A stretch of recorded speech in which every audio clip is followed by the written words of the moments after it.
дар майдони захиравӣ варзишгоҳи марказии ҷумҳуриявии шаҳри Душанбе мусобиқаи футбол таҳти унвони таътили зимистона 2023 ба анҷом расид.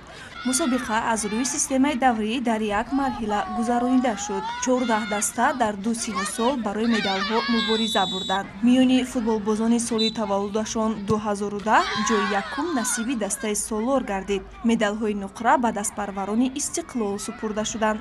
зинаи сеюмро дастаи поиск ба даст овард. миёни футболбозони соли таваллудашон 2011 дастаи поиск ғолиб шуд. ҷои дуюм насиби солор гардид ва бачаҳои тими ҷавонон барандагони медалҳои биринҷӣ гардиданд. ман мехоҳам мисли Марк Андре тер Штегенро гирам. ман мехоҳам дарвозабони олӣ шавам. ранги Рустам Ятимов сейфҳои хубу нақс кунам. пас аз анҷоми бозиҳо дар фазои тантанавӣ маросими ҷоизасупорӣ доир шуд. дар маросим намояндагони Федератсияи футболи Тоҷикистон, роҳбарияти Лигаи футболи кӯдакону наврасони кишвар, собиқадорони соҳа, мураббиён, бозигарон ширкат намуданд. нахуст ба беҳтарин бозигарон, фаъолон ва ташаббускорон тӯҳфаҳои хотиравӣ супорида шуд.